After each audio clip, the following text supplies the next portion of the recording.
मुंगेर पहुंचे तेजस्वी यादव के दहाड़ को सुनने के बाद नीतीश कुमार परेशान हो जाएंगे, बीजेपी के पसीने छूट जाएंगे और जिन जिन प्रश्नों को तेजस्वी यादव उठा रहे हैं उसके बाद तो जो बेचैनी इस सरकार को होने वाली है उसका कोई ठिकाना नहीं है।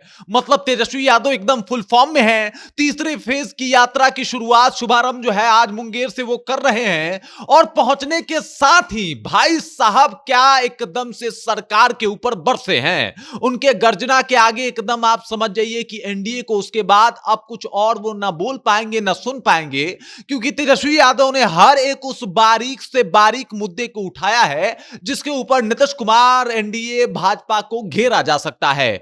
नीतीश कुमार, एनडीए, भाजपा सब लोग अभी तेजस्वी यादव से परेशान हैं और तेजस्वी यादव की यही परिपक्वता बताती है कि भाई साहब आने वाला वक्त जो है वो उनका है और वो बिल्कुल मुख्यमंत्री के प्रबल दावेदार हैं। किस तरीके से हमलावर हुए हैं तेजस्वी यादव सब कुछ आपको विस्तार पूर्वक हम समझाएंगे, लेकिन उससे पहले मेरा परिचय जान लीजिए। मेरा नाम है रजत और आप जनता जंक्शन देख रहे हैं। तेजस्वी यादव अपने यात्रा की शुरुआत, तीसरे फेज की यात्रा की शुरुआत मुंगेर से करते हैं और मुंगेर में जब प्रेस वार्ता कर रहे होते हैं तो उंगलियों पे गिनवाते हैं कि नीतीश जी गिनिए आपके सरकार की नाकामी क्या है, किस तरीके से आपकी सरकार नाकाम रही है। आज तक आप हमेशा से 2005 के पहले के बिहार के बारे में बताते थे, लेकिन मैं आज के बिहार में कमियां गिनवाऊंगा और हो सके तो इसका जवाब दे दीजिएगा। सबसे पहले वो स्मार्ट मीटर पर घेरना शुरू करते हैं नीतीश कुमार को और बीजेपी को।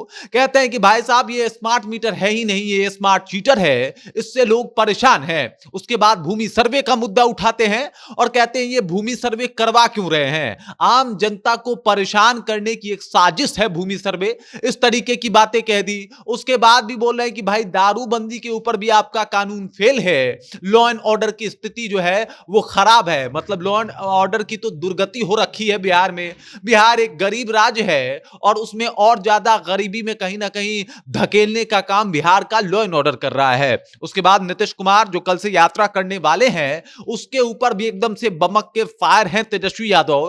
कह रहे हैं कि एक बात बताइए आप हमसे, ये 252 करोड़ रुपए अपने ही लोगों से मिलने के लिए आपको क्यों चाहिए? आप इस तरीके 252 करोड़ रुपए कहां खर्च करने वाले हैं? तेजस्वी यादव ने तो पूरा पोल ही खोल दिया। बताया कि भाई साहब जिस तरीके से नीतीश जी यात्रा करने वाले हैं उसमें वो 3 जिलों को मिला के एक जगह पे यात्रा करेंगे। मतलब 3 जिला का क्षेत्र होगा और एक जगह नीतीश कुमार की यात्रा होगी। अब बताइए क्या 3 जिले से लोग कहीं एक जगह पे इकट्ठा हो पाएंगे क्या? दूसरा सवाल उन्होंने पूछा कि अगर आप इस तरीके से यात्रा ही कर रहे हैं तो ये 252 करोड़ रुपए जा कहां से रहा है? और बिल्कुल तेजस्वी यादव का यह सवाल लाजमी है।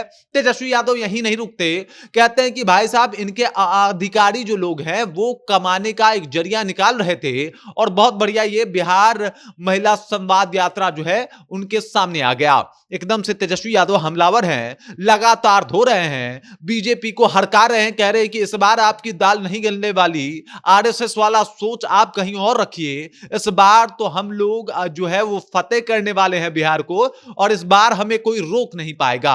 एकदम से गुस्से में है तेजस्वी यादव। मुंगेर पहुंचने के साथ ही एक एक करके जो है वो एकदम से जो भी खामियां है सरकार में, जिस तरीके से समस्याएं आ रही हैं सरकार के द्वारा, उन सब समस्याओं का जिक्र कर रहे हैं तेजस्वी यादव। और तेजस्वी यादव बता रहे हैं कि भाई साहब ये तो तेजस्वी की यात्रा की शुरुआत है, आगे आगे देखिए होता है क्या। और यकीन मानिए जिस तरीके से तेजस्वी यादव मुद्दों को उठा रहे हैं, मुद्दे गिनवा रहे हैं, नीतीश कुमार को घेर रहे हैं और नीतीश कुमार की कलई खोल रहे हैं, उससे तो यही पता चल रहा है कि भाई साहब चाहे आप कितना भी यात्रा कर लीजिए, अगर तेजस्वी यादव अपने यात्रा में सफल हो गए तो समझ जाइए कि आपकी कुर्सी हिल गई, समझ जाइए कि आपके पैरों तले जमीन खिसका देंगे और समझ जाइए कि आपको कुर्सी से हटा देंगे। इसी तौर पे, इसी तरीके पे तेजस्वी यादव काम कर रहे हैं और उन्होंने इसी वजह से यात्रा की शुरुआत की है और अब देख लीजिए एकदम से मुंगेर पहुंच के दहाड़ रहे हैं, ललकार रहे हैं और बता रहे हैं कि बता देंगे हम आपको कि 2025 में क्या होता है और किस तरीके से चुनाव लड़ा जाता है। वो बता देंगे कि कौन कौन सी खामियां हैं और उन खामियों का तूल कैसे बनाया जाता है और विपक्ष कैसे उसके ऊपर घेर सकता है। सब एकदम उदाहरण के तौर पे बता रहे हैं। नीतीश कुमार यहां पे थोड़े से फंसते हुए नजर आ रहे हैं। बाकी तेजस्वी ने एकदम से माहौल काट दिया है।